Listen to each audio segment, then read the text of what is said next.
Chapter के अंदर सबसे इंपॉर्टेंट चीज यह है कि यह क्रियाकल्प विधि अध्याय है और क्रियाकल्प जो है वो शाला के तंत्र का प्रोसीजर्स इसमें बहुत सारे आते हैं, इसलिए ये यूजी का स्टूडेंट हो चाहे पीजी का स्टूडेंट हो, दोनों के लिए बहुत ज़्यादा इंपॉर्टेंट है। अब इसमें हम कुछ इंपॉर्टेंट श्लोक मार्क करते हैं। सबसे पहले श्लोक नंबर 3, वैश्वामित्र जो सुश्रुत के पिता हैं उनका नाम आया हुआ है, उसे मार्क करिए। इसके बाद में श्लोक नंबर 4 के अंदर तर्पण पुटपाक से एकाशोधन को मार्क करिए। ये सारे के सारे क्रियाकल्प की विधियां हैं, इनको मार्क करेंगे। फिर तर्पण की विधि शुरू होती है श्लोक नंबर 5 में, जीर्ण अन्न से सुबह दिने पूर्वान्ह अपराह्ने कार्यम अक्षरेषु तर्पणम।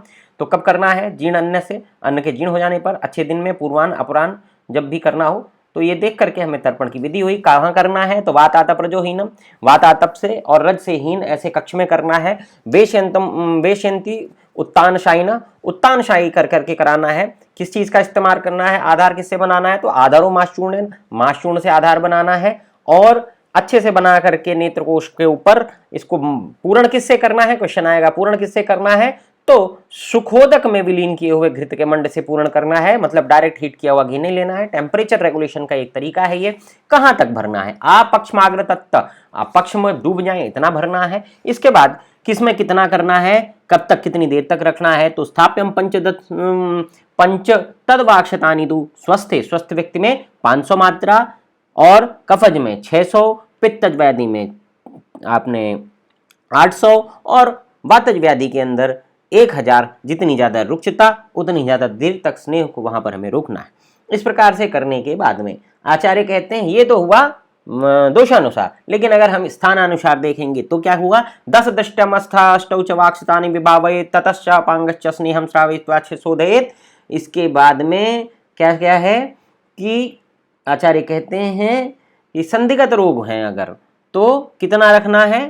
संदिग्ध में 300, उसके बाद में अगर वर्तमगत है तो 100, शुक्लगत है तो 500, कृष्णगत है तो 700 और दृष्टिगत में 1000 या 800 मात्रा का उच्चारण करने तक भरे रहना है।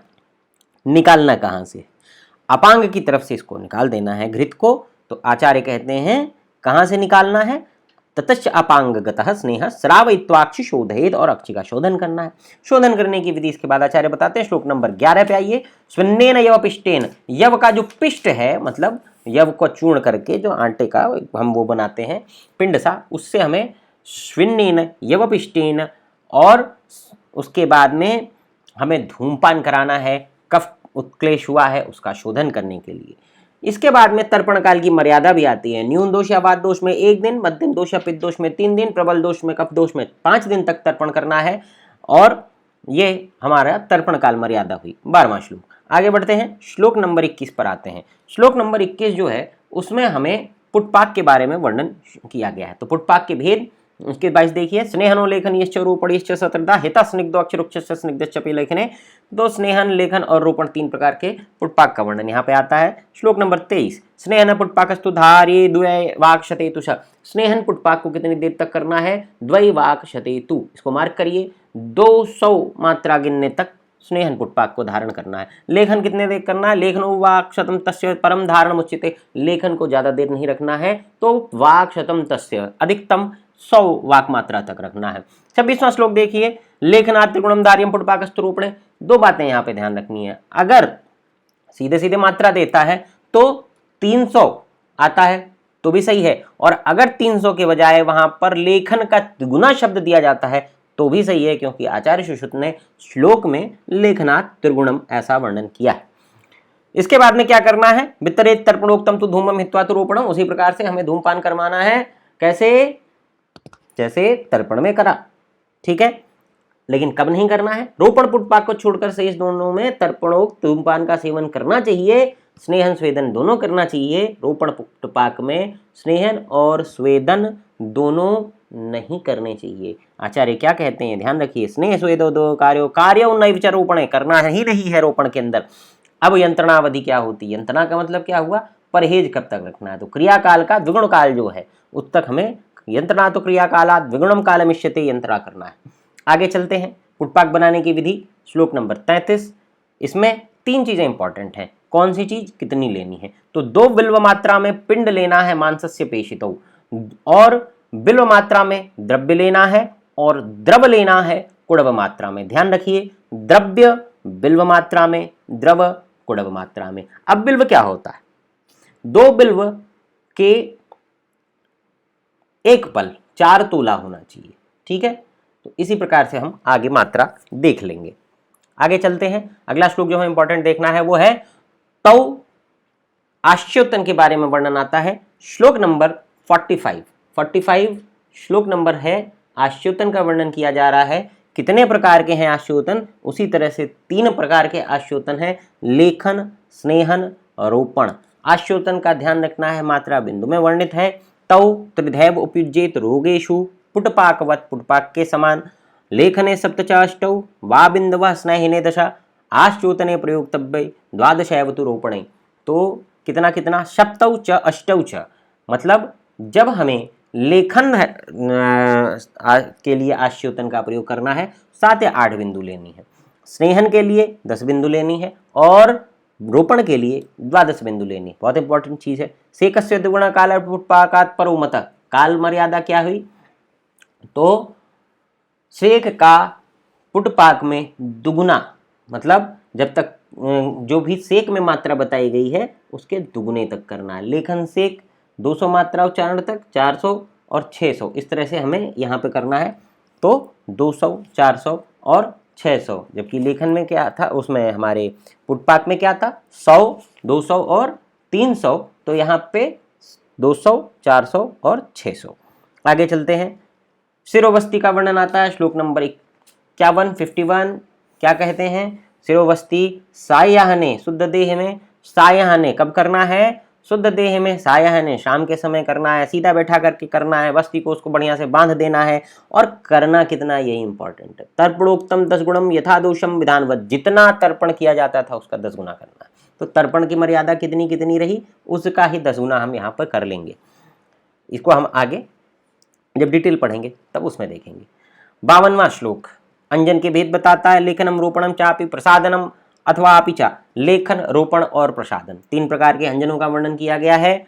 और फिर आगे कहते हैं लेखन अंजन जो है उसमें कौन सा रस नहीं होगा? तो आचार्य कहते हैं पंचरसान व्यस्तान आद्य एक रस वर्जितान, आदि जो पहला रस है, पहला रस एक जो है वो छोड़ दिया। तो मधुर अम्ल लवण कटु तिक्त कषाय की श्रेणी में पहला ही रस मधुर होता है, लेखन के अंदर मधुर रस नहीं होता। ये इंपॉर्टेंट है। आगे चलते हैं। श्लोक नंबर 54 देखिए। श्रृंगाटक आश्रित दोषों को भी ये ले आता है, तो ये इंपॉर्टेंट है। फिर अब आते हैं रोपण के अंदर सस्नेह शब्द को ध्यान रखेंगे। रोपण स्नेह के साथ में होता है, लेकिन अगर प्रसादन है तो स्नेह संपन्न है। तो ये 2 शब्दों को हमें याद रखना है। सस्नेह कौन सा? तो रोपण वाला, मतलब स्नेह पढ़ना है, लेकिन जिसमें स्नेह खूब ज्यादा पढ़ना वो कौन सा? वो प्रसादन वाला। आगे चलते हैं।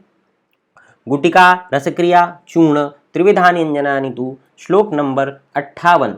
तो अंजन के स्वरूप भेद है, गुटिका, रसक्रिया और चूर्ण। स्वरूप भेद से ध्यान रखिएगा, स्वरूप भेद से 3 प्रकार के हुए, गुटिका, रसक्रिया और चूर्ण, इस तरह से 3 प्रकार का। और सबसे इंपॉर्टेंट चीज क्या हुई इसमें? इंपॉर्टेंट चीज ये हुई कि ये बलवान कैसे कैसे, मतलब कौन ज्यादा इफेक्टिव है। तो सबसे पहला वाला यथापूर्व बलावहम, पहला वाला ज्यादा बलवान, बाद वाला कम। तो गुटिका सबसे ज्यादा, रसक्रिया उससे कम, चूर्ण सबसे कम। फिर आगे चलिए, अंजनवर्ती बनानी है। अंजनवर्ती बनाते इसमें क्या ध्यान रखना है? 59 श्लोक। हरेणु मात्रावर्ती स्याल्लेखनस्य प्रमाणतः प्रसादनस्य चार्ध्या द्विगुणारोपणस्य च। हरेणु मात्रा, ठीक है। हरेणु किसको कहते हैं हम? मटर को कहते हैं, मटरा जिसको कहते हैं, मटर को कहते हैं, सूखी मटर। तो हरेणु मात्रा के बराबर लेखन जब अंजन करना है तो उसकी वर्ती होगी। प्रसादन की वर्ती कितनी होगी? 1.5 हरेणु के बराबर होगी। और रोपण की कितनी होगी? 2 हरेणु के बराबर होगी। तो ये तो हुई हमारी वर्ती की का प्रमाण। अब आगे चलते हैं। अंजन पात्र और शलाकाएं, इनके ऊपर तो यहां हमें क्या इंपॉर्टेंट चीज देखना है? अच्छा, एक श्लोक रह गया पीछे, वो है 60वां श्लोक। आचार्य कहते हैं रसांजन से मात्रा तो यथावर्त निर्मता द्विचित्री चतुशलाका चूर्णस्यानुपूर्वस। तो हमने पहले बात करी लेखन की, फिर करी प्रसादन की, अब हमारे चूर्ण की क्या है, कैसे कर रहे हैं? तो पहले का डबल करते जाइए, 2, 3, 1, 1.5, 2 के बजाय 2, 3 और 4। आगे चलते हैं। श्लोक नंबर 63 शलाका का स्वरूप और अंजन पात्र और शलाकाएं 61। तो 100 क्या है? तुल्य गुणानि विविधध्यान भाजनान अनिपि सौवर्णम राजतम सारंगम ताम्रम वैदुर्यकांसजम, जैसा अंजन है उसी प्रकार के पात्र में रखा जाना है। अब इस जैसे से क्या तात्पर्य है वो समझिए। मधुरांजन को स्वर्ण के पात्र में, अम्लांजन को रजत के पात्र में, लवणांजन को उमेश श्रृंग के बने पात्र में, कषायांजन को ताम्र या लोहे के पात्र में, कटुकांजन को वैडूर्य के पात्र में और तिक्तांजन को काष्ठ के पात्र में, शीतांजन को नल आदि से बने हुए पात्र में मुंह बंद करके रखना चाहिए। शलाकाएं भी इसी क्रम में स्वर्ण धातु आदि धातुओं की बनाई जानी चाहिए, ऐसा आचार्य कहते हैं। शलाका कैसी बननी चाहिए? श्लोक नंबर 62।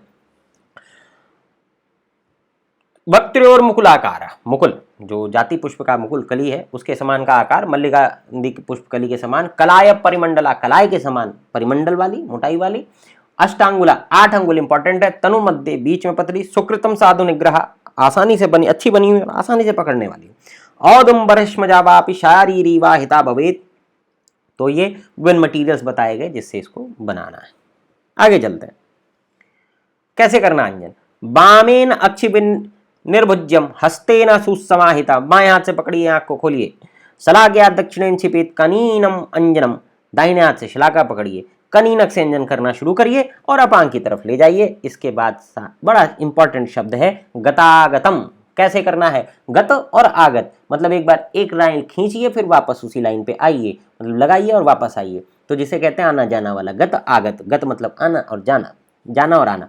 वर्तमोपलेपी या यत्तद अंगुल्य व प्रोज, अगर वर्तम के ऊपर लगाना है तो अंगुली का प्रयोग करिए। अंजन प्रयोग विधि, ऐसा क्यों कहते हैं?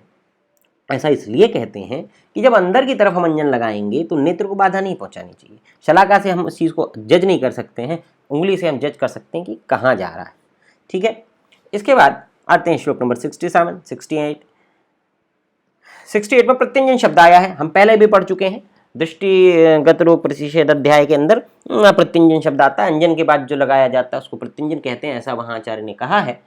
एक छोटा सा श्लोक आगे चल करके हमें मिलेगा, वो है श्लोक नंबर 85 के अंदर। 85 उससे पहले एक 77वां श्लोक है, इसको जरा यहाँ मार्क करने में छूट गया, मार्क कर लीजिए कि अतिलेखन से अगर उपद्रव होता है तो क्या करना चाहिए। तो अतिलेखन से उत्पन्न उपद्रवों के अंदर वात व्याधि की चिकित्सा की जाती है। हाँ, 85 श्लोक के अंदर एक राजा के लिए बनाया गया अंजन आया हुआ है। क्या है? अष्टौ भाग अंजनस्य नीलोत्पल संबंधितम।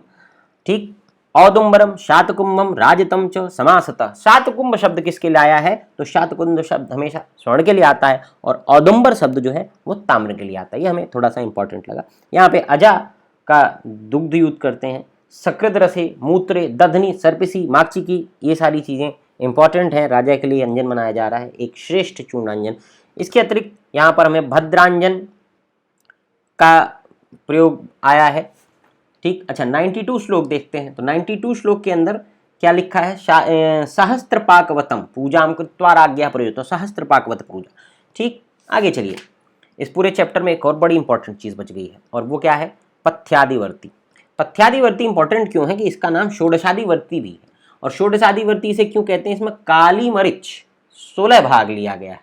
और पथ्यादि क्यों कहते हैं? क्योंकि पहला शब्द ही जो है वो पथ्य अर्थात हरित की है। तो हरित की तुत्त और मुलेठी लेकर के काली मिर्च 16 भाग 16 तोले लेकर के इसको फिर बनाया जाता है, इसलिए इसे षोडशादिवर्ती के नाम से भी बताया जाता है और ये पथ्यादिवर्ती तो है ही है। तो इस प्रकार से एक बहुत ही इंपॉर्टेंट चैप्टर था जिसका नाम था क्रियाकल्प विधि अध्याय। यह उत्तर तंत्र का 18वां चैप्टर है, सुश्रुत संहिता उत्तर तंत्र का 18वां चैप्टर है। आज हम ऐसा लगता है कि इसको जितना इंपॉर्टेंट पार्ट था वो हमने कवर कर लिया है। फिर भी कुछ महत्वपूर्ण बिंदुओं का यहाँ पे हमने वर्णन किया है। आप हमारे जो वेबसाइट है उसमें कोर्स सेक्शन में जा करके इसको देख सकते हैं। बहुत आसान काम है कोर्स को एक्सेस करना। कैसे करना है एक बार देखते हैं।